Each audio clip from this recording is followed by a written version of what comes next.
Alright, so tonight is Tuesday, and I don't even know the date, dude.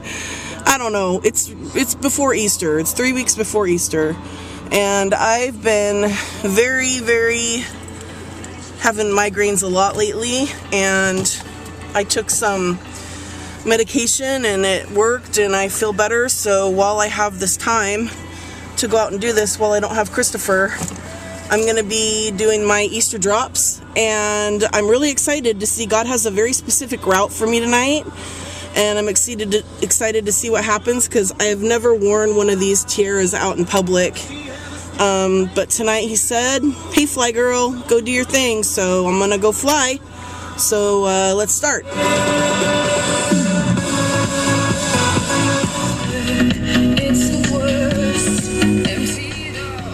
Okay, we're at the bus stop that I always go to, and this is why I need a new car.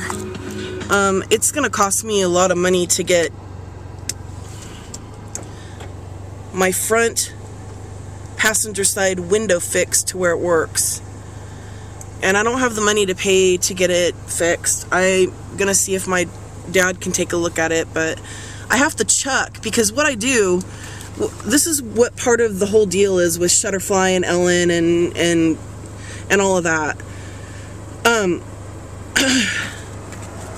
Sometimes when I'm going around and I'm making these drops and I'm meandering and I'm navigating based on what the Holy Spirit is having me do.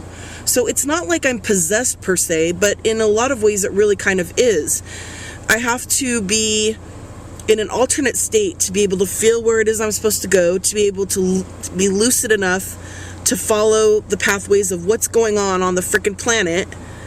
And I have to be guided by where Jesus is saying, let's drop this here, let's put that there, da-da-da-da-da. Well, sometimes what happens is I'll pull off on the side of the road, and instead of getting out of my car, he'll have me chuck something out the window for whether it's a drop spot at an outhouse or it's in a driveway somewhere or whatever. And what I'm having to do is throw it out my passenger rear window, and my shots aren't always clear. And so my cousin Wendy wrote to Ellen DeGeneres, I think last night. She said she wrote to her twice about getting me a car where everything works. I don't need a brand new car. I don't even freaking need, it's not about that, dude. I don't need bells and whistles to do God's work, but I need things that function. And my rear tail lights flicker sometimes. I mean, I could get pulled over if they're not working properly. Listen to my radio. Can you hear that? Zzz, zzz, the right speaker. Like, the whole right side of the car needs to just be like taken off, and then I could mosey along. But I've got a lot of stuff to deliver, people, and I'm not screwing around. There's all of these balloons and necklaces and Mardi Gras bead stuff. Some places I have to put some white rose petals down. I've got all of this stuff. I've got Bibles. I've got things that I have got to be able to deliver in a timely manner so that I can have enough time to stay sane. I need enough downtime without thinking of all of this ministry stuff to just live my life on earth and live the earthly life. And even though, yes, I'm not of this world, and yes, there's a lot of things about me that are supernatural, and yes, bizarre things happen around me all of the time, I'm really reclusive at this point in my life. I don't like dealing with the asshole cops that are out there trying to make it bad for people like me who are just trying to start a revolution. I'm irritated with a lot of things, but there are some really great people out there that I have to reach. And, everyone wants a miracle. Well, how do you think angels perform miracles? They don't just pick something up. When is the last time you've seen something floating through the sky from one table to a freaking chair? Unless it's in a movie. Angels use people all the time to do the Lord's bidding. Duh! Hello, let's move on. Alright, so my drop number 1, going to bus stop, Easter 2013. Out the window. It draws attention to me. Anyway, let's move on. Confusion never stops, closing walls and ticking clocks. Okay. Let's see here. I'm gonna grab my flashlight. I have a safety whistle that I usually put in my mouth when I get out in the dark here. I was raped by 5 men in 2005, and it was really bad. And I used to not be able to go out at night in the dark, and now I can because the Lord healed me of all of that fear. But you never know what you're going to find when you come out here. And why is my flashlight not working? Oh my God, people. I seriously need a new ministry set of stuff. Okay, so we're going to leave a gift here.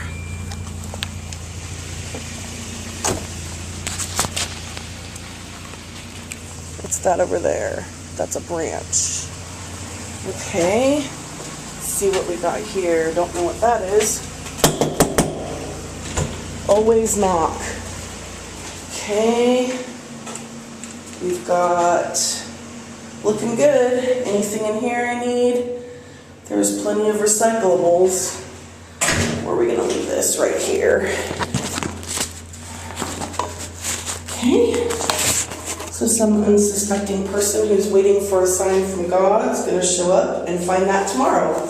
All right, let's move on. Okay. We are at Cranberry. I think I've got enough light from my headlights to do this drop.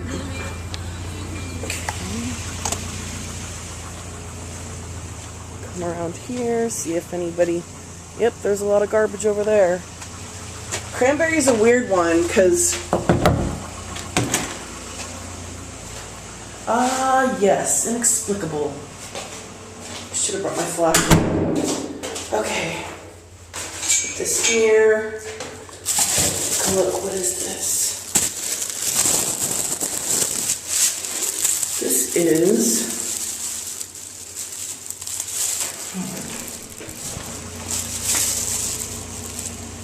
Okay. Cinnamon buns, Little Debbie. Back in the garbage. A lot of things that I do are really bizarre to understand how it is that I figure out the things I'm supposed to buy, the things I'm supposed to do, the places I'm supposed to go, the people I'm supposed to meet. It's interesting. So, Cranberry's a weird one because I found a lot of angel paraphernalia out here. One time I found a tin box with a needle in it.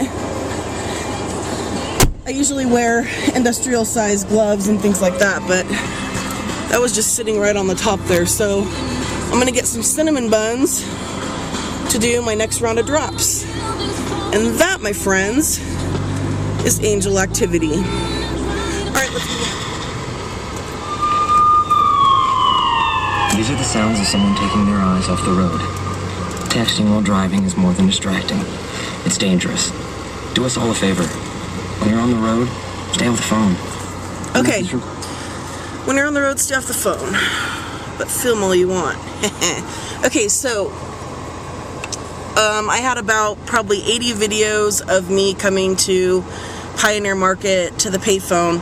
And the reason that this is so significant is because, first of all, Denise, who I've talked to and gotten to know over the last couple of years, said originally that they didn't know why it was that somebody was leaving these things at the payphone, even though I had clearly left an email address on everything. And secondly, I came in a couple of months ago and we had left a stuffed animal at the payphone, and somebody brought it in and or said something about there could be a bomb in it, so they had to call the cops to come out to look at it was ridiculous. This particular area in here stays open till 11 p.m. and people are paralyzed by fear. And so I'm going to go in and see if she's here, because I have a gift for her for Easter, and I want to explain why it is that the angel in this box might have some red marking on her head. And I'll explain all that. I don't know if she'll be able to come out and talk to me while I tape this or how it's going to go.